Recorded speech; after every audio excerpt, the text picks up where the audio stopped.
Hi అండి. అందరికీ నమస్కారం. Welcome to my channel. ఈ వీడియోలో ప్రభుత్వ ఉద్యోగులకు శుభవార్త చెప్పినటువంటి సీఎం కేంద్ర ఉద్యోగులతో సమానంగా అంటూ అప్డేట్ రావడం జరిగింది. మరి దీనికి సంబంధించిన వివరాలైతే వీడియోలో తెలుసుకుందాము. వీడియో ఎక్కడే కానీ స్కిప్ చేయకుండా ఎండ్ వరకు చూసేయండి. అప్పుడే ఇన్ఫర్మేషన్ పూర్తిగా అర్థమవుతుంది. అలాగే వీడియో చూస్తున్న ప్రతి ఒక్కరు వీడియోకైతే లైక్ చేయండి ఫ్రెండ్స్. ఈ వీడియోని తోటి ఉద్యోగ పెన్షన్ మిత్రులతో అయితే షేర్ చేయండి. కొత్తగా మన ఛానల్‌ని చూస్తున్నవారు ఇంకా ఎవరైనా సబ్స్క్రైబ్ చేసుకోకపోతే వెంటనే మన ఛానల్‌ని అయితే సబ్స్క్రైబ్ చేసుకోండి. సబ్స్క్రైబ్ చేసుకోవడం వల్ల నేను చేసే ప్రతి ఒక్క వీడియో మీ వరకు రీచ్ అవుతుంది. ఇక ఆలస్యం చేయకుండా వివరాల్లోకైతే వెళ్ళిపోదాము. ఫ్రెండ్స్, ఇక విషయానికొచ్చినట్లయితే తమిళనాడు రాజకీయ యువనికపై నూతన శకం ప్రారంభమైన వేళ ఆ రాష్ట్ర ముఖ్యమంత్రి జోసెఫ్ విజయ్ గారు ప్రభుత్వ ఉద్యోగుల పట్ల తనకున్నటువంటి చిత్తశుద్ధిని చాటుకుంటూ ఒక సంచలనాత్మక నిర్ణయం తీసుకున్నారు.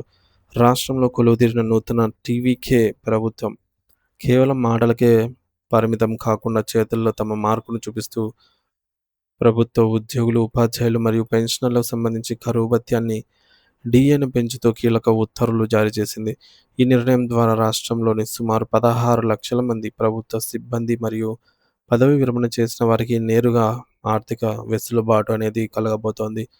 ముఖ్యంగా గమనించాల్సిన విషయం ఏమిటంటే ఈ పెంపు కేవలం ప్రస్తుతానికే పరిమితం కాకుండా జనవరి 1, 2026 నుండి వెనుకటి తేదీ రెస్పెక్టివ్ ఎఫెక్ట్‌తో అమల్లోకి వస్తుందని ముఖ్యమంత్రి గారు కూడా స్పష్టం చేశారు. మరి దీనివల్ల ఉద్యోగులకు గడిచిన నెలల బకాయిలు కూడా ఒకేసారి అందే అవకాశం ఉంది. ఇది వారి కుటుంబాల్లో పండుగ వాతావరణాన్ని నింపింది. డీఏ పెంపు వివరాల్లోకి వెళితే ప్రస్తుతం తమిళనాడు ప్రభుత్వ ఉద్యోగులు 58% పొందుతున్న కరువు భత్యాన్ని మరొక 2% పెంచి మొత్తం 60%కి చేరుస్తూ ప్రభుత్వం నిర్ణయం తీసుకుంది. పెరుగుతున్న నిత్యావసర ధరలు, ద్రవ్యోల్బణం మరియు మారుతున్న జీవన ప్రమాణాల దృష్ట్యా ఉద్యోగుల కొనుగోలు శక్తిని కాపాడటానికి ఈ యొక్క 2% పెంపు ఎంతో అవసరమని ప్రభుత్వం భావించింది. ఈ నిర్ణయం వల్ల రాష్ట్ర ప్రభుత్వం ఖజానాపై ప్రతి ఏటా అదనంగా సుమారు రూ. 1,230,00,00,000 భారీ ఆర్థిక భారం పడనుంది. అయినప్పటికీ రాష్ట్ర అభివృద్ధిలో భాగస్వాములైన ఉద్యోగుల సంక్షేమమే తమ ప్రథమ ప్రాధాన్యత అని చెప్పేసి సీఎం విజయ్ ప్రకటించడం ఆయన పరిపాలన దక్షతకు నిదర్శనంగా అయితే నిలిచింది.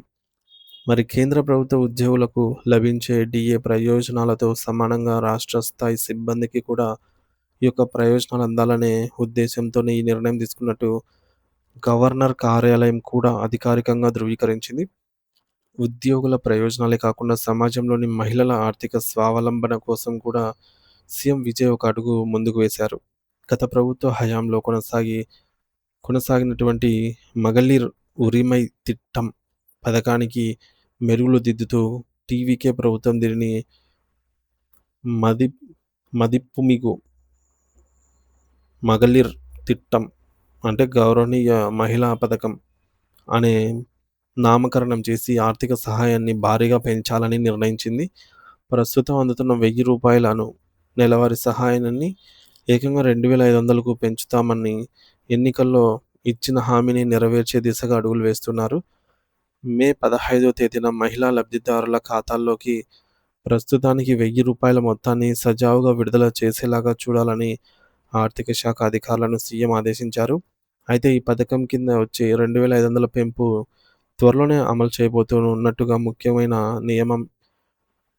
త్వరలోనే అమలు చేయబోతున్నారు. ఒక ముఖ్యమైన నియమం ఏమిటంటే రాష్ట్ర మరియు కేంద్ర ప్రభుత్వ ఉద్యోగుల కుటుంబాలకు ఈ యొక్క మహిళా ఆర్థిక సహకా సహాయక పథకం నుండి మినహాయింపు ఉంటుంది. తద్వారా నిజమైన పేదలకు మరియు అర్హులైన మహిళలకు మాత్రమే ఈ నిధులు చేరతాయని ప్రభుత్వం నిర్ధారించింది. పరిపాలన పరంగా సీఎం విజయ్ తీసుకున్నటువంటి మరో చారిత్రాత్మక నిర్ణయం 200 యూనిట్ల వరకు ఉచిత విద్యుత్ సరఫరా. ముఖ్యమంత్రిగా ప్రమాణ స్వీకారం చేసిన రోజే ఆయన తొలి సంతకం ఈ ఉచిత విద్యుత్ ఫైల్ పైనే చేయడం గమనార్హం. దీనివల్ల సామాన్య మరియు మధ్యతరగతి ప్రజలకు విద్యుత్ బిల్లుల భారం నుండి పెద్ద ఉపశమనం లభించింది. ఈ పథకం అమలుకు అవసరమైన మౌలిక వసతులు మరియు నిధుల కేటాయింపుపై సచివాలయంలో అధికారులతో ఆయన నిరంతరం సమీక్షలు జరుపుతున్నారు. ప్రభుత్వ ఆదాయ వనరులను పెంచుకుంటూనే ప్రజలకు నేరుగా లబ్ధి చేకూర్చేలా ఇలాంటి సంక్షేమ పథకాలను పటిష్టంగా అమలు చేయాలన్నది విజయ్ గారి ప్రధాన లక్ష్యంగా కనిపిస్తోంది. రాష్ట్ర ఆర్థిక స్థితిగతులపై గూడా ముఖ్యమంత్రి జోసెఫ్ విజయ్ అత్యంత సీరియస్‌గా అయితే దృష్టి సారించారు.